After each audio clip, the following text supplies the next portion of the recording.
Are you guys ready? Wasn't that inspirational? Are you excited about the bright orange future that we all share? I feel so, I'm so bullish. After yesterday, we got to go see these kids in Opopa. And these wonderful children are working on Bitcoin projects. And you could see the glimmer in their eye of, my life has meaning, my life has purpose. I am here for a reason, and Bitcoin is giving me a tool as a young person in El Salvador to move the needle forward. The people who showed up yesterday were so excited to mentor these young people, and I can't wait. You guys are going to be so excited to learn about all the things that these young folks are up to. So we have a Salvadorian here who's going to be speaking, Gerson Martinez, and he's going to be talking about his journey about fleeing the country in the 90s and then finding a new hope through Bitcoin coming back. Gerson is the founder and president of New Equity Group. He also mentors young people and is the chief executive of Talbot Mentors. Gerson, where are you, my friend? Yeah. There you are. Come on, brother, man. All right, you guys, give it up.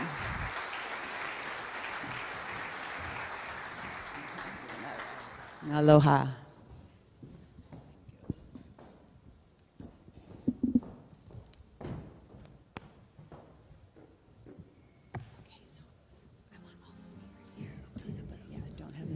Good morning, everyone. History has a strange way of repeating, and not always in good ways.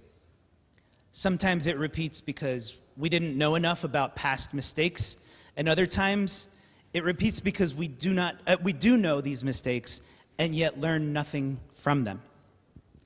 What little history most folks know about El Salvador has been written by those who own everything: the media, the banks, the non-government organizations, foreign governments, and corporations of the world. But on September 7th, 2021, El Salvador began a new chapter of sovereignty and independence for its people. Leaning on lessons from the past, on that day, El Salvador began a sharp departure from historical norms. El Salvador became the first nation to adopt a new, incorruptible, and unconfiscatable form of property called Bitcoin, cementing its place in the history of money and bringing immeasurable hope to my family and me. Good morning again. My name is Gerson Martinez.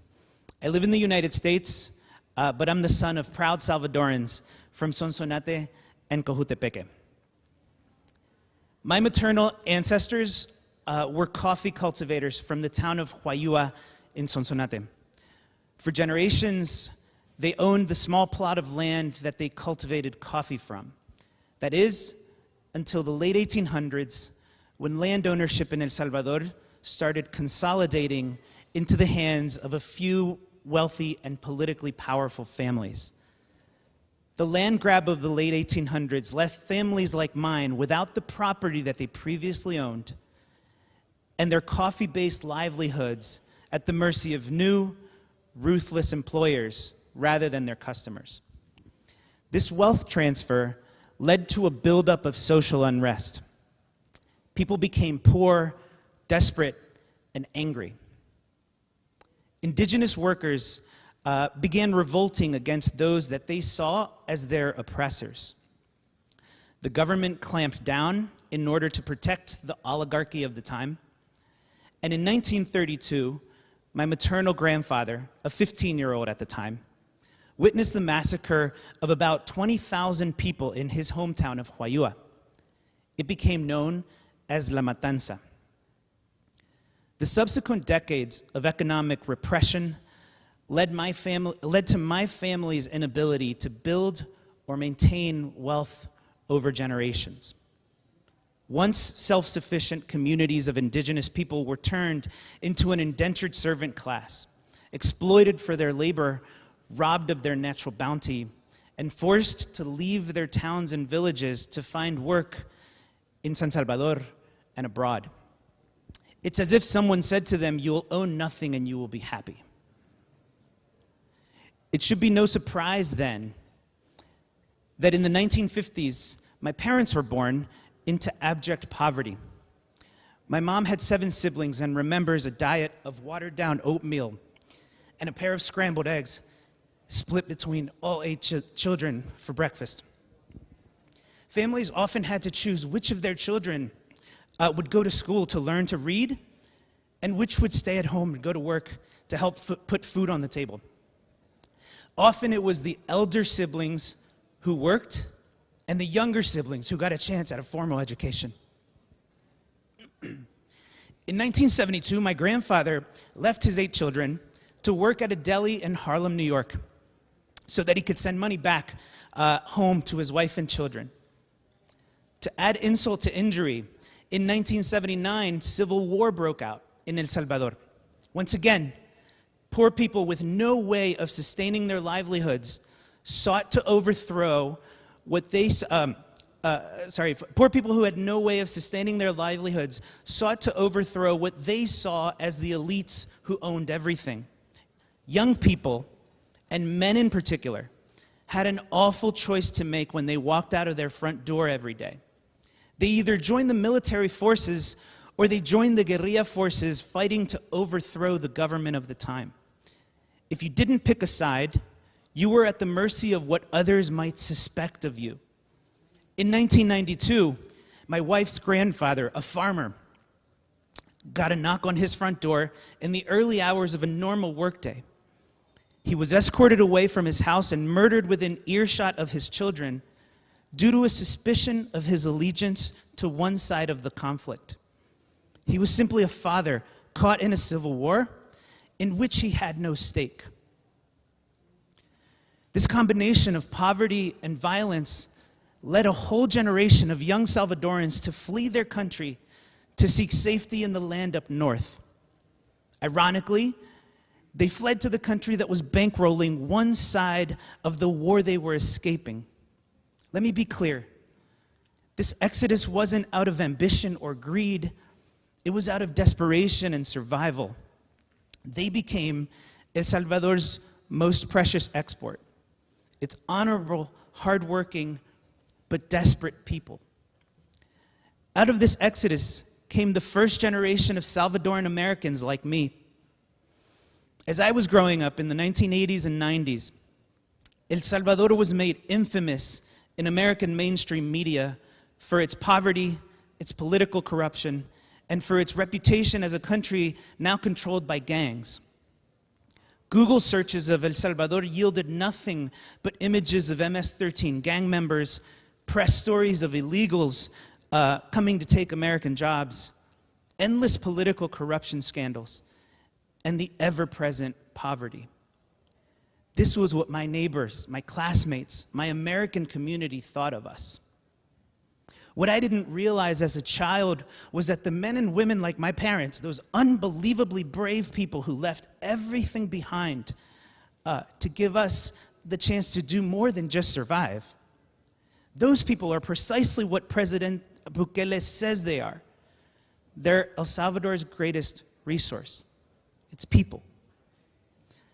I spent the better part of my 20s and 30s unearthing and discovering everything that is beautiful and unique about the country that I didn't get a chance to grow up in. I had the opportunity to develop a career on Wall Street. I began my career in 2008 during the great financial crisis. I worked at a bulge bracket investment bank in New York City as a sell-side derivatives trader. Over the course of my time at this investment bank, however, I saw the perverse incentives that financial institutions had to facilitate awful things in order to maximize profits. I learned the role that banks played in financing wars like the civil war that had forced my parents to flee El Salvador. I also learned of the awful effects of the dollarization that dollarization had on my family members here. In 2001, Salvadorans made the forced transition from the colón to the US dollar. Normal people saw their purchasing power decimated overnight, while the country's elite and its financial sector enjoyed lower borrowing rates and higher profits as a result of the switch. I couldn't continue to be a part of the industry that was at the root of the poverty my family had experienced. As I moved away from the industry that had financed so much death and destruction in El Salvador, I learned about Bitcoin. Over time, I learned that no one has to die in order to acquire Bitcoin. I learned that Bitcoin is a nonviolent protest against those who took our property. So you can imagine the immense wave of emotion I felt as I heard President Bukele's words at the Bitcoin conference in Miami on June 5th, 2021. For over a century, Salvadorans had been forced out of their villages, their cities, and their country. And here we were in 2021, taking a leadership role in the world as the first nation to formally adopt Bitcoin. Money that no one has to die for because no one can take it from you. Many in my generation, myself included, are making the choice to return to El Salvador. We see a country at the very beginning of its renaissance. We, along with our parents, have a hope about the future of El Salvador that we've never experienced in our lifetimes. The era of war, violence, poverty, and corruption is behind us, and ahead of us lies a new era of life, liberty, peace, and prosperity. I know in the audience here today we have so many folks who work day in and day out to build this future.